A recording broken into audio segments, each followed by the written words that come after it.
السلام علیکم دوستانو، بیا موږ بله برخه کې حاضر دوستانو. یو ځوان مهم ټک کې دوستانو دا هم اسانه ده، اسانه به وایو موږ فیلیسیتاسیون دی پورې فیلیسیتاسیون دی پورې ویلو دوستانو، او نن به وایو له دې نه به شروع کوو. Je suis désolé. Je suis désolé لکه څنګه چې مخکې موږ ویلې je suis désolé زه بخښنه غواړم. je suis désolé زه بخښنه غواړم. Ce n'est pas grave. C'est pas grave.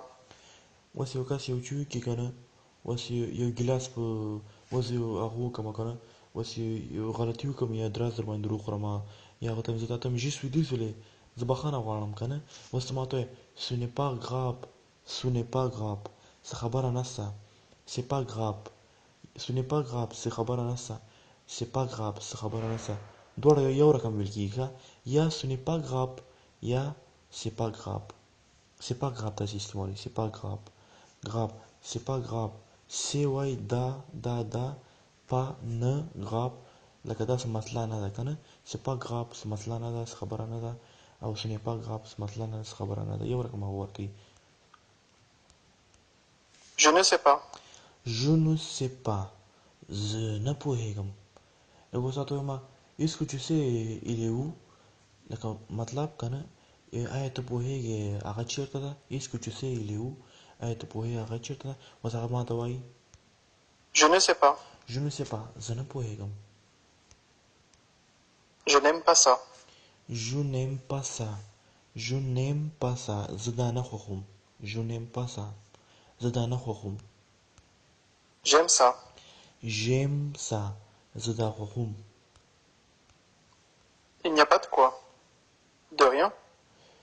یا کس ته وایي مننه، ته ورته دغیا مطلب لکه مننه لکه مننه merci، بیا ته بیرته جواب ورته دغیا لکه څه خبره نشته خیر اوسې که نه. لکه دغیا دی تا چې مننه نو merci هغه ورته دغیا څه خبره نشته هغه نشته که نه. دغیا لکه merci ته وایي. او J'aime ça. j'aime زه خوښوم ça وایي دا ته، دا مخکې مې تاسې ویلي ça وایي دا ته دا نو j'aime des fruits fruits وایي میوې ته. دی خو یو رقم بس هغه ته بس ورسره راځي د هغه مخکې بل خو بیا درس کې وایي j'aime des fruits وایي میوې ته. j'aime زه خوښوم des fruits میوې. او j'aime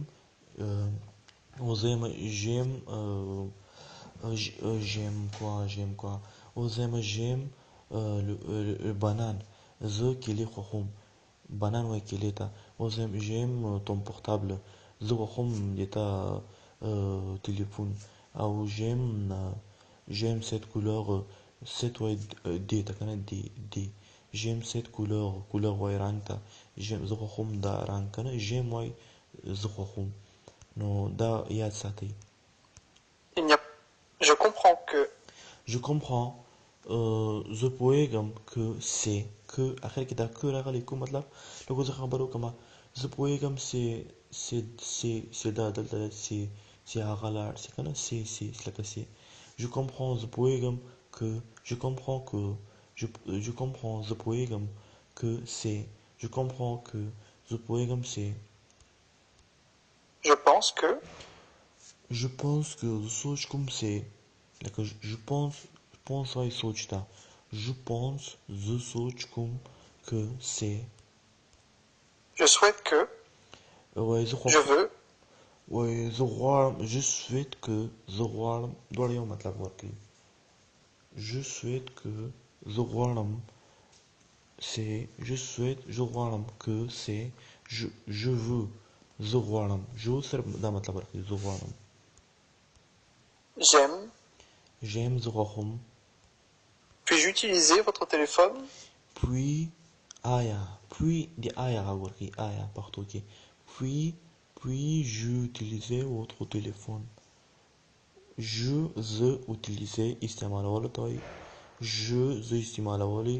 puis آیا je utiliser زه استعمال کوم votre د تاسې تلیفون.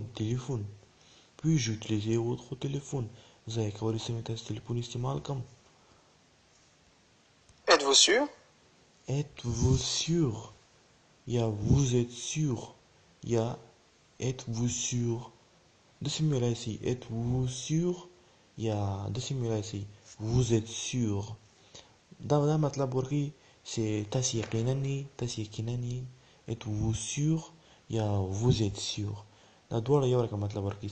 مطلب تاسې یقینا یې. Pouvez-vous parler anglais? Pouvez-vous parler anglais? تاسې انګلیسي ویلای سئ. Pouvez-vous تاسې کولی سئ parler خبرې وکړئ انګلیسي. Pouvez-vous تاسې کولی سئ parler خبرې وکړئ انګلیسي. Pouvez-vous parler anglais تاسې انګلیسي خبرې کولی سئ. پوښتنه ده. او د یو کس لپاره بیا داسې ویلای سئ tu peux وایي کولو ته tu peux ته کولی سئ parle tu peux parler anglais. Tu peux parler anglais. Tu peux کولی سئ parle خبرې وکړئ انګلیسي. Tu peux parler anglais ته انګلیسي خبرې کولی سئ. او pouvez-vous parler anglais تاسې انګلیسي خبرې کولی سئ. نو لږ خیال ورته کوئ ګورئ چې لږ فرق ده پکې. Qu'est-ce que cela veut dire? Qu'est-ce que ça veut dire? Qu'est-ce que cela veut dire? یا qu'est-ce que ça veut dire? دا یاد ساتئ. Qu'est-ce que ça veut dire یا هم ça veut dire quoi? Qu'est-ce que ça veut dire یا هم ça veut dire quoi? Ça veut dire quoi? Qu'est-ce que ça veut dire? دا دواړه جملې ما ویلې دا یو مطلب ورکوي. یا qu'est-ce que cela veut dire دا درې قسمه ما ویلې. مطلب داسې زه اوس وایم دا څه مطلب ده. دا څه مطلب ورکوي. پښتو کې لکه داسې خبر کوم دا څه مطلب ورکوي. دا څه مطلب که نه نو موږ داسې وایو یا هم qu'est-ce que cela veut dire یا هم qu'est-ce que ça veut dire یا هم ça veut dire quoi. Ça veut dire quoi? Qu'est-ce que cela veut dire? Qu'est-ce que ça veut dire? درې والي. Comment prononce-t-on cela? Comment ça se prononce? Comment ça se prononce? Comment ça se prononce? Comment ça se prononce? Comment ça se prononce? دا څنګه لوستل کیږي. comment څنګه ça دا se prononce. Se prononce مطلب لوستل کیږي. comment څنګه ça دا se prononce. comment ça se prononce څنګه دا لوستل کیږي. prononce لوستلو ته وایي. لیغ هم لوستلو ته وایي. prononce هم لوستل لکه څنګه غږ ورکوي prononce. او comment prononce-t-on cela دا هم یو شی دی لکه څنګه چې ما ویلې. مطلب دا څنګه لوستل کیږي. comment prononce-t-on cela او یا هم comment ça se prononce. Pouvez-vous me l'écrire en français, s'il vous plaît? Pouvez-vous تاسې کولی سئ me د ما لپاره l'écrit چې ولیکئ en français په فرانسوي کې s'il vous plaît تاسې مهرباني وکړئ. Pouvez-vous me l'écrire تاسې کولی سئ ما ته ولیکئ ما ته l'écrit دا ولیکئ en français په فرانسوي کې s'il vous plaît مهرباني وکړئ. Pouvez-vous me l'écrire en français s'il vous plaît تاسې کولی سئ ما ته دا ولیکئ په فرانسوي کې مهرباني وکړئ. نو دوستانو دا هم درس هم ډېر سو باقي په بله برخه بیا بل وخت وایو. باقي موږ د سپارم خو السلام علیکم.